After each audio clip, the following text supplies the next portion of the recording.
All right, let's dive right in. We're going to tackle one of the biggest mysteries right in our own cosmic backyard. We're talking about the epic, violent, and, let's be honest, absolutely incredible story of how our moon was actually born. I mean, it seems like a simple question, doesn't it? Where did the moon come from? It's just there. But, for decades, this has been a massive puzzle for scientists. And that's because our closest celestial neighbor, it's a complete and utter cosmic weirdo, a real anomaly. Okay, so let's get into it. To solve the mystery of the moon's birth, we got to look at the evidence first, right? I want you to think of this as a cosmic crime scene investigation. And we're the detectives looking at some very, very strange clues that were left behind. All right, let's look at the clues on our list. First off, our moon is huge. I mean, it's way, way bigger than it has any right to be for a planet our size. Second, the Earth and moon are locked in this incredible dance, spinning together with a ton of energy. Scientists call it angular momentum. You know, like a figure skater pulling their arms in to spin faster? Yeah, our system has a massive amount of that spin. Then there's the chemistry. It's just weird. The moon is missing a big iron core, and it's also missing a bunch of elements that vaporize easily. We call those volatiles. And to top it all off, we have solid evidence that it was once a giant swirling ocean of molten rock. So any theory that tries to explain the moon's origin, it has to explain all of these strange facts, no exceptions. And this really puts that size issue into perspective. Look at this. The moon is about 1% of Earth's mass. Now, 1% might not sound like a lot, but get this, that's 100 times larger, relatively speaking, than the moons orbiting the giant outer planets like Jupiter or Saturn. So our moon isn't just some tiny pebble we captured. No way. It's so big, it's practically a partner planet, and that is a major clue. So what in the universe could create such a celestial oddity? I mean, for a puzzle this big, you need an explanation that's just as massive. And believe me, the leading theory does not disappoint. It's called the giant impact theory, and it is every bit as epic as it sounds.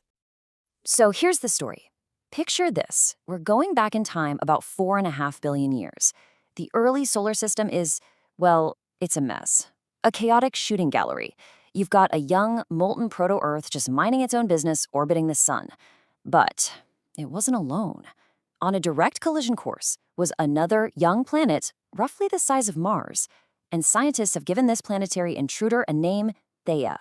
So the theory lays it out in 4 steps. First, you have Theia closing in on the proto-Earth. Then, the impact. And we're not talking about a direct hit, it's a massive, glancing blow, like a cosmic sideswipe. This catastrophic collision blasts an enormous ring of vaporized rock and superheated gas into orbit around Earth. Finally, over thousands of years, gravity does its thing.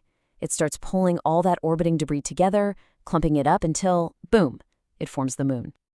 Okay, so that's the story. An absolutely wild story of a planetary collision. But here's the million-dollar question. Does it actually match the clues we found back at our cosmic crime scene? Let's see if this theory holds up under interrogation. And what's amazing is, it seems to solve everything. That massive angular momentum? Well, that glancing blow would have sent the whole Earth-Moon system spinning like crazy. Check. The missing iron core?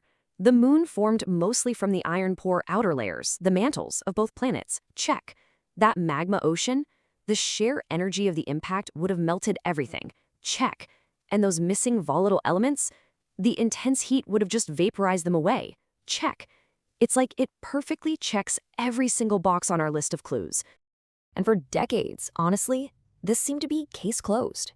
It was such an elegant, powerful theory. It explained pretty much everything. But then we looked closer at the actual moon rocks, the ones the Apollo astronauts brought back. And they revealed a tiny detail that threatened to blow the entire case wide open. And this, my friends, is where our cosmic detective story takes a wild turn. We thought we had our culprit, right? We had Theia dead to rights. But then new forensic evidence came to light, and it didn't add up. So the problem boils down to something called isotopes.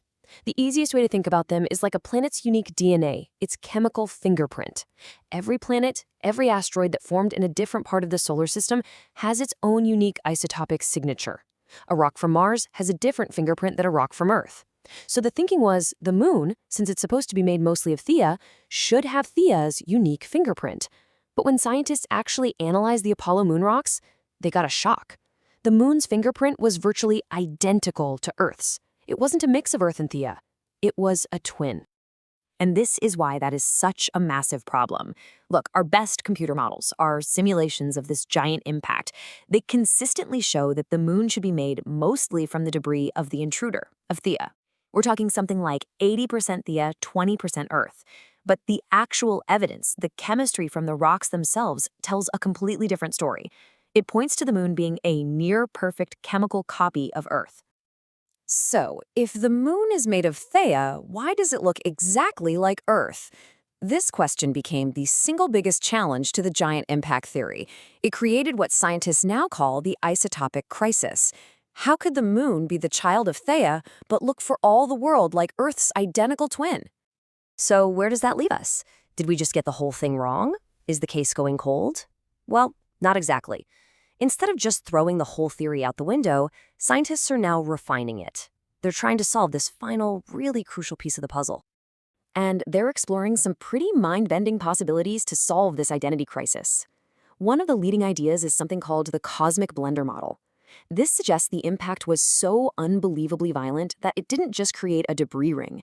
No, it created a massive shared atmosphere of vaporized rock that completely enveloped both planets. I mean, literally imagine putting Earth and Theia into a giant cosmic blender and just hitting puree. That would have perfectly mixed up all their chemical fingerprints before the moon even started to form. Other ideas? Well, maybe Theia just happened to be our chemical twin from the get-go. Or maybe the impact was even more powerful than our original models predicted. So, when all is said and done, the giant impact theory, even with this challenge, is still the best explanation we've got. The investigation is still open, and, this is what science is all about, right? It's not about finding one simple answer and then just sticking with it forever. It's about constantly testing, constantly refining, and getting just a little bit closer to the real truth with every new piece of evidence we find. And as we wrap this up, it really leaves you with a powerful thought. The creation of our moon, the thing that lights up our night sky, it wasn't some gentle, predictable process. It was a violent, random, chaotic encounter that completely reshaped our planet forever. It really makes you wonder, doesn't it? If a chaotic collision gave us our moon, what other incredible stories are out there, written into the planets and asteroids all around us, just waiting for us to figure them out?